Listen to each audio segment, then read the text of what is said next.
السلام عليكم ورحمة الله وبركاته. بصوا، انا بسوي الفيديو ده من اول وجديد عشان اقول لكم على حاجة مهمة. انتوا طبعا كلكم شفتوا الفيديو اللي فات بعد ما نزلته لقيت كل الارباح بتاعته. قال لي تم مشاركة الارباح لصاحب الاغنية بتاعت هاتوا الفوانيس يا ولاد. شقى الليلة كلها راح لصاحب اغنية هاتوا الفوانيس يا ولاد. الفجر كان بيقول الله اكبر وقايمه متوضيه ومصليه الفجر. بعد ما كنت اتهلكت هلك عشان اصور الفيديو، في الاخر راحت لهاتوا الفوانيس يا ولاد. اللهم لك الحمد، اللهم الاعتراض يا رب على حكمك. ماليش نصيب، ماليش نصيب، ده كل شيء اسمه نصيب. ماليش نصيب فيه، ماليش. وانا مسامحه، يعني انا مسامحه عشان ربنا يرضيني في حاجه تانية، عشان ربنا يبعت لي حاجه تانية، عشان ربنا يعوضني في حاجه تانية. يلا. ألف مبروك على صاحب أغنية هاتوا الفوانيس يا ولاد. هو خد أرباح الفيديو اللي فات، ومبروك عليك.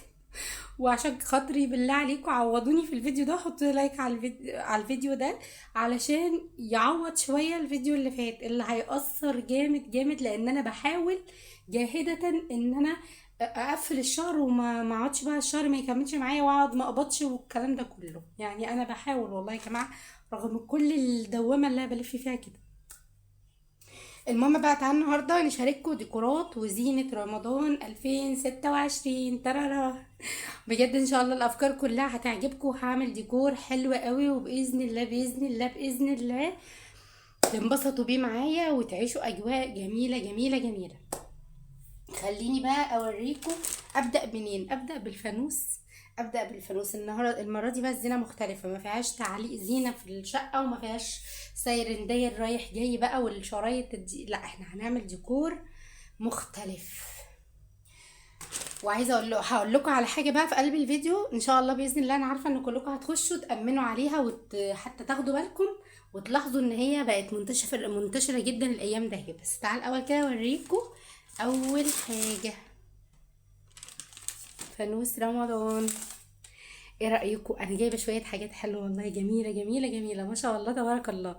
قولوا لي بالله عليكم، الفانوس ده انا جايباه من كام يوم، انتوا شفتوني طبعا انا متصوره بيه على صوره القناه، ويا رب يكون عجبكم. انا بحاول اظبط الصوره. بصوا كده، بصوا جماله. بصوا، تحفه. الفانوس ده ب 200 جنيه يا جماعه. جايباه من مكتبه هنا جنبي، ما روحتش السوق ولا حاجه. انا شفته وسالته، كان عنده كذا موديل واخترت الموديل ده. الحلو فيه ان هو بصوا ما استانلس، لو استانلس زي الخواتم دي. بس هو معمول من نفس الخواتم اللي هي الاستانلس دي. فهو استانلس وفي نقشه كده حلوه، وفي كمان هنا زخرفه جميله كده اهي، وشكله حلو قوي. بصوا هو كمان بينور، بصوا، وبيغني الاتنين مع بعض.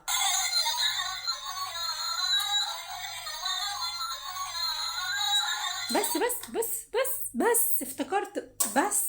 بس بتغني ليه؟ بتغني وحوي يا وحوي ليه؟ لحسن يعملوا لي حقوق طبعا ونشر، ويبقى الفيديو ده كمان رائع. والله افتكرت. بلاش اغاني، بلاش اسكت اسكت اسكت.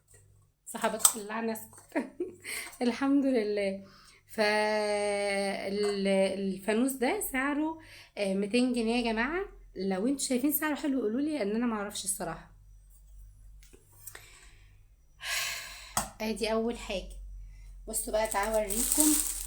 يا رب صوت الاكياس ما يضايقكوش، انا هحاول بالراحه كده اهو. بصوا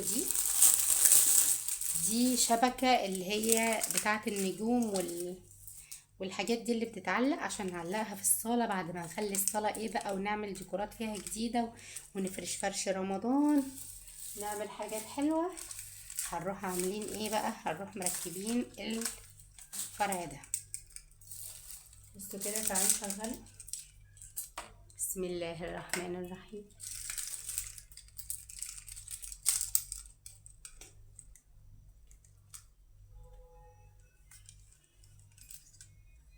اهو يا جماعه بيقلب نور، نفس تمن الفانوس. انا مش عارفه هو كده غالي ولا مستغلياه. حاسه انه ليه يبقى بتمن الفانوس؟ ليه مش ب100 جنيه يعني؟ ليه مش ب150؟ بدقق انا في حاجات. بصوا الستاره دي، بس هي ستاره كبيره ان شاء الله لما نفرشها مع بعض هتشوفوا شكلها. انا مش عايزه افكها دلوقتي عشان ما تتلخبطش كده وتتلعبك وتبوظ. نامل من الله انها تعيش معانا من هنا السنه الجايه، عشان انا صالح ما بيسيبش الحاجات دي في حالها يعني. كان عندي السنه اللي فاتت بوظ كل حاجه. فده سعره 200 جنيه، نفس سعر الفانوس. تعالوا بقى نبصوا على الديكورات بتاعه الصاله. بصوا الديكورات دي هتبقى لرمضان وللعيد. صحيح في العيد هنعمل شويه اختلافات، بس عشان يعني انا مش هعرف اجيب تاني في العيد بقى. وهقول لكم على الحاجه اللي انا بقول لكم عليها اللي انا ملاحظاها الايام ده هي. بصوا كده خلينا نفكها اوريها لكم، لان ده مش برواز واحد. بصوا البراويز دي ب75 جنيه، هما الطقم 3 ب75. انا كده بقى اوريكم. وعايزه حل اعلقهم ازاي. حل الدبل فيس ده ساعات ما بيبقاش حلو قوي وبيقع. انا مش عارفه الصراحه، انا مش عارفه. بصوا عاجبني شكلهم قوي. بصوا دي واحده ماشي، ودي التانية. شكلهم كيوت قوي يا جماعه، والله الالوان حلوه قوي. وادي التالتة. هو المفروض ان فيهم فتحه هنا المسمار، بس المسمار ده نجيبه منين بس، او نعمله ازاي؟ اللهم لا اعتراض يا رب. ان شاء الله باذن الله هنعرف نعلقهم، باذن الله هنعرف نعلقهم. هجيب حد يظبطهم لي ويعلقهم لي احسن ما اخسرهم. بصوا اهم التلاتة دول ب75 جنيه. انا عارفه بتقولي اسعارك جميله، ربنا يخليكم يا رب. والله ربنا عالم، اقسم بالله بقول لكم كل حاجه بضمير وبالاماكن. بصوا الفانوس من المكتبه اللي هي ايه، في شارع المعهد الديني. فين بالظبط؟ فين؟ بص المكتبة اللي قبل معهد القراءات، قبل شارع 20. في مكتبة قبل شارع 20 اللي هو الفرع النور ده. هتلاقوه موجود في اخر الشارع بتاعي، اللي هو ايه، عند كشري الحسيني اللي في الروضة. في هناك محل اسمه ترندي، اسمه ايه، اسمه حاجة متعلقة بالنت كده، بس هتعرفوه على طول. هو في وش كشري الحسيني. تمام. البراويز دي بقى فين؟ الصعيدي بتاع الحلويات، الصعيدي بتاع الكنافه والبسبوسه وكده. هتدخلي من جنبه هتلاقي المحل في وش الاسم، في وش اسم البوليس على طول. في وش اسم البوليس على طول هتلاقوا المحل ده. فدول التلاتة ب75. ان شاء الله لما يتركبوا كده هنفرحوا بيهم مع بعض وهننبسط بيهم. وانا متأكدة ان الديكور المرة دي هيعجبكم جدا. انتوا عارفين ان انا بحب التجديد. بصوا بقى انا جبت الفرع ده للبلكونه. الصراحه الاسعار نار في الحاجات بتاعت اللي هي الحاجات اللي بنزينه بيها، فانا بحاول ان انا ايه اختصر يعني يا جماعه. بصوا الفرع ده شاكب راكب على بعضه كده ب40 جنيه. هو بيتشري لوحده بالواحد وركب له فيشه، هو اللي ركب له فيشه الراجل. بصوا كده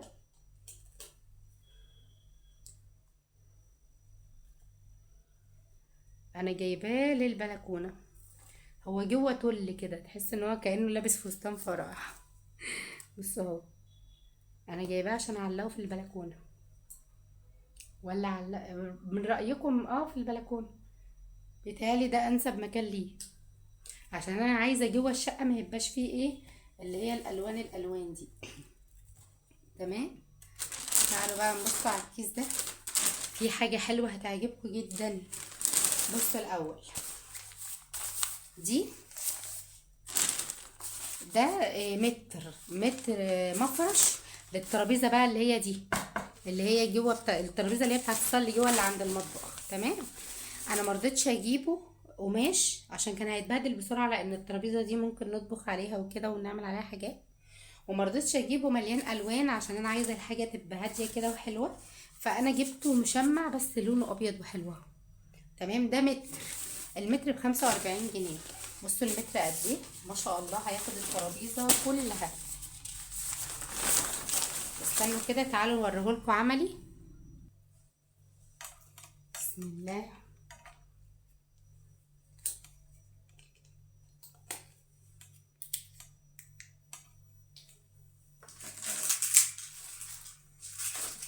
نشيل الحاجات دهيت ونشيل الفانوس. طبعا الترابيزه كده مش هتنفع عشان السوائل وكلام من ده. هو كده ايوه كده. هو ده عاجبني. متر كفه الترابيزه عشان برضو تبقوا عارفين المقاس، عشان في ناس ساعات تقول ايه ده متر شويه، متر مش هيكفي. لا هو متر حلو قوي قوي قوي قوي، متر هيغطي لك الترابيزه زي ما هي. تمام. حطه بقى في النص كده في النص. يا سلام يا سلام، ايه رايكم؟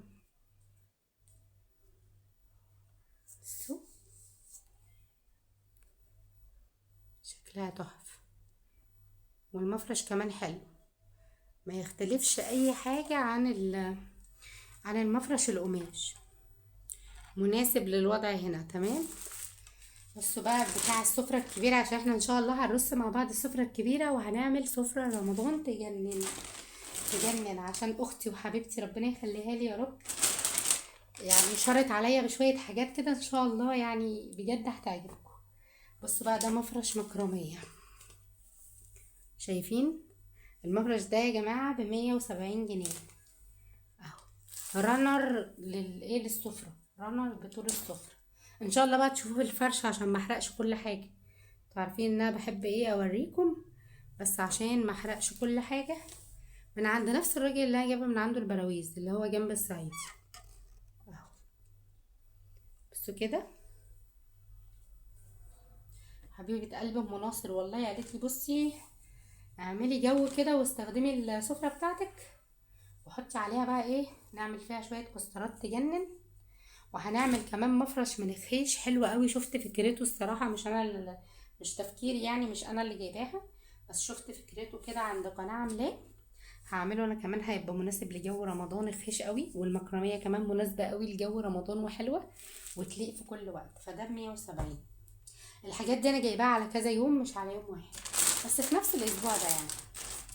بصوا بقى، مين ملاحظ يا جماعة استنوا مين ملاحظ يا جماعة ان اللون الاحمر بدأ يرجع ترندي في البيوت، بالذات في البيوت العربية؟ يعني دلوقتي اكتر حاجة ماشية لو تاخدوا بالكم في السعودية وفي كل بلادنا العربية عند اخواتنا، ترند السجاد الاحمر اللي هو كان بتاع زمان، اللي كان في بيوتنا زمان. زمان كان السجاد بتاع كده الاول، شوفوا شوفوا الفرق كده، اللون الاحمر هيعمل ايه. بصوا اللون الاحمر زاد الدنيا بهجة وجمال. بصوا زمان كان في كل بيت لازم تلاقوا السجاد الاحمر، طقم الانتريه الاحمر، لون البيت او الريسبشن احمر في احمر. اللون الاحمر من الالوان الحلوه اللي لا منها غامقه ومطفيه وبتدي كآبه، ولا منها فاتحه وبتلقط بهدله وبتتوسخ بسرعه. كان لون محايد هو والنبيتي في كل البيوت، نبيتي وبني واحمر في كل البيوت، والاحمر بالذات كان سجادنا كله عباره عن سجاد احمر يعني لو تفتكروا. فراجع ترند تاني الايام ده اهي حتى في فرشة الكنب، انك تحطي رانر كده احمر وتحطي عليه كوشن وتحطي، طالع موضة جدا جدا جدا. فباذن الله باذن الله باذن الله احنا هنعمل ديكور. اه مش هنعمل فرشة كنب احمر ولا سجاد احمر، عشان الصراحة ما عنديش يعني، مش هخترعه، بس هحط لمسات اللون الاحمر زي ما الموضة شغالة وزي ما انا يعني حباها وحاسة انها هتدي بهجة مع اللون الفاتح اللي عندي. تمام. فانا جبت الفوزة دي ب100 جنيه، عجبتني برضو وشكلها حلو. مش عارفة بقى المفروض تتفتح كده ولا هي كده تمام ولا ايه. المفروض تقريبا، بصوا المفروض ان انا بفتح الحاجات دي كده، الله اعلى واعلم برضو يعني. قولوا لي انتوا في الكومنتات لو انتوا جايبينها هتفتحوها بالشكل ده ولا هتسيبوها ملمومة كده في نفسها، بس هي بتتلم تاني عادي. خلاص ودي رأيكم فيها. هي ب100 جنيه من تحت كده صيني، لا والله مش عارفة، هي بلاستيك صدقوا، بس بلاستيك متقوي، سعرها 100 جنيه. جبت بقى ايه بقى عشان سفرة رمضان تكمل مع الفانوس، جبت الشمعتين اللي تقريبا مصر كلها جابته قبل مني اللهم لك الحق. احنا نجيب الحاجة في الاخر بس نحن نختلف بقى. بصوا الذهبي مع الاحمر مع الابيض ماتشنج يجنن يا جماعة.